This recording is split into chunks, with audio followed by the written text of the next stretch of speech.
To this story, the BBC yet again in the headlines. For this reason, the boss Tim Davie is pressing ministers for a £150 million borrowing boost to help to compete with the financial power of things like Netflix. The broadcaster wants the debt limit enforced on its commercial arm of BBC Studios to be increased to 350 million to 500 million so it can take on the deep-pocketed streaming giants. Huge spending by the likes of Netflix and Disney on original shows has inflated the cost of making high-end dramas by almost 10%, which heaps pressure, of course, on the BBC's programming budget. Let's speak with Chris Curtis, editor of Broadcast Now. Chris, good afternoon to you. I mean, I'm looking at these figures. I don't know what's involved in the heady world of streaming services, but even 500 million quid doesn't sound like a lot of money if you're trying to do what Netflix does. No, so that's not the total sum of money that the BBC will be spending on content. This is all a bit granular and a bit knotty, to be completely honest. Yep. The BBC Studios is the commercial arm of the BBC, so it isn't the bit of the BBC that runs BBC One or BBC Two or the various radio stations that are your peers and rivals. It's the bit of the corporation that does things like sells Strictly Come Dancing to America and all around the world, or sells Doctor Who abroad, or operates channels in overseas countries. And the BBC's point would be that this borrowing cap's been in force for best part of 20 years, that it was introduced at a time the world was a very different place in that period, and that it would like more freedom to go and raise money in the financial market. So this isn't about, there's going to be no extra cost to license fee payers or anything like that. It's really just, can it get a bit more freedom to raise a bit more money to try and fight its corner a bit more effectively? You would have thought, and of course this wouldn't be taxpayers' money, is that right?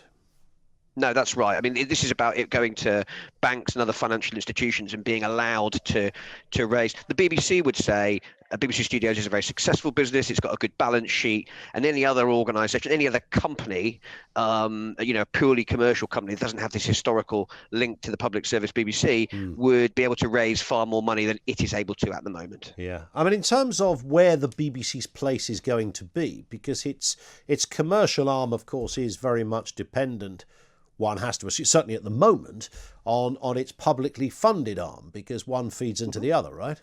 Mm-hmm. Yep, that's right. So, I mean, the shows that the BBC commissions, where is spending license fee payer money, public money, your money, my money, those shows, in some cases, will pass to BBC Studios for it to exploit.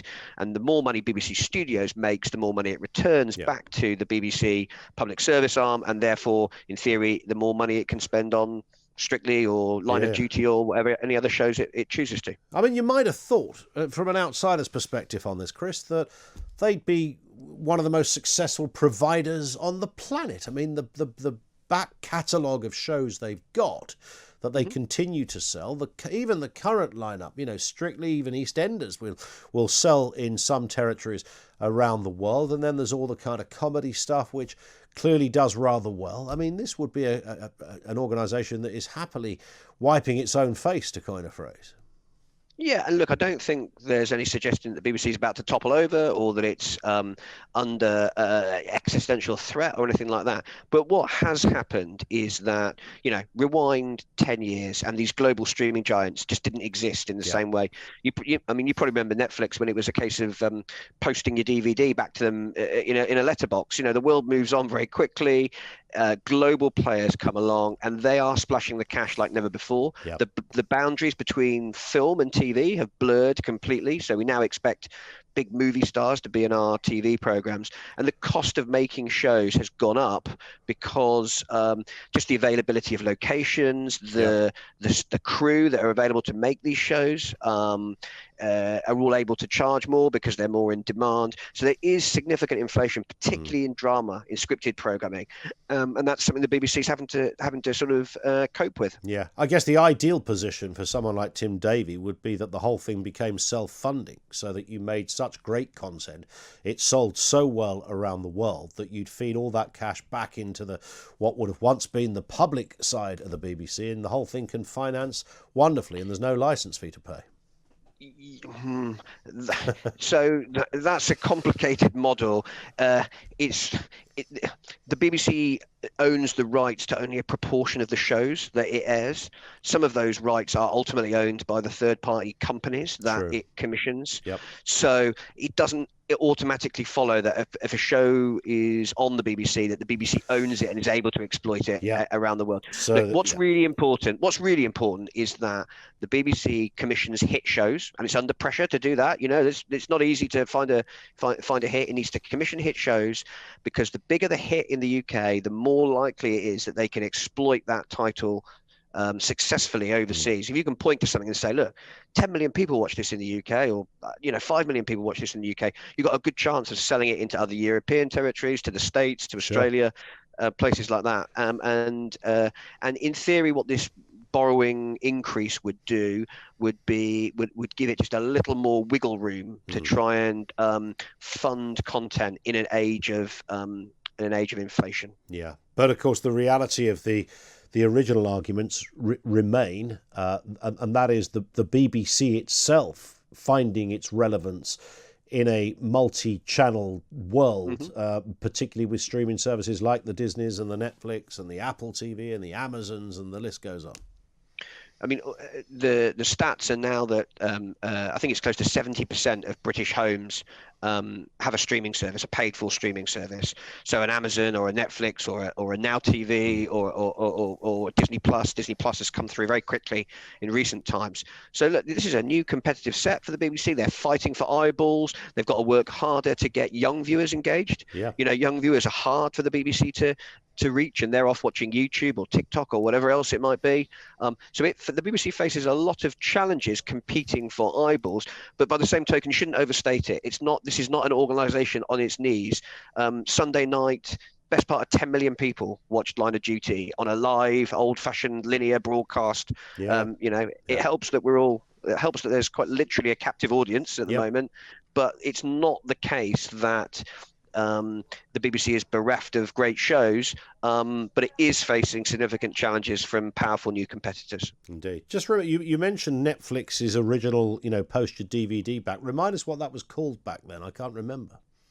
Oh goodness! There was one called Love Film. Love Film was the one I was trying. So that was a British one. I think Netflix and Love Film had similar models, but this is going back. This is a very analog business model, and we're now in a very digital age. Indeed, Chris. Thank you. Great to have you on, Chris Curtis, editor of Broadcast Now. Love Film. That was it. I'm sure we did it kind of when I was on TalkSport. We did a sponsorship deal with them, I think, at one point when it first all began.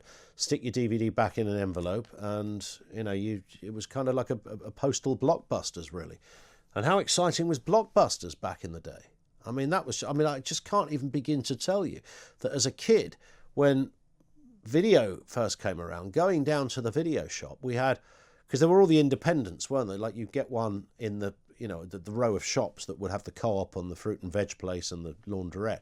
There'd be a video store, and going into that was incredible. I mean, that was just to see all these iconic film titles laid out on a shelf. It was just the most incredible. A kid I went to school with, his dad owned this place as well, which was just, I was full of envy, the fact that he would be able to watch anything because his dad owned a video shop. And then Blockbusters pitched up and kind of probably scuppered quite a lot of those independents. And that was on another level, wasn't it? I mean, this was an entire hangar, an aircraft hangar of videos, or latterly DVDs, where you could peruse and go to the sections, and you could even buy your popcorn while you were in there. I mean, the business model was sound, and I don't know the story of the demise of Blockbuster, but I'm tempted to say it happened before the big streaming services came along. So who knows? But yeah, I mean, that's where they're at. The BBC, that's what they're up against. I can think of loads of ways they could make it more relevant, but they'd have to cut back quite a lot because it's now almost an impossible argument to defend a license fee. Even if you're romantically and intellectually attached to the very notion of a license fee, to justify that, to stick that through, imagine taking that into court number one at the Old Bailey. Our first case this morning is to defend the license fee in the 21st century. You wouldn't get past the first pounding from the prosecutor, would you? You just couldn't defend it. The only thing you can hope is that you can play to another reasoning as to why it should exist, but certainly not in its current form. I think we're way beyond that.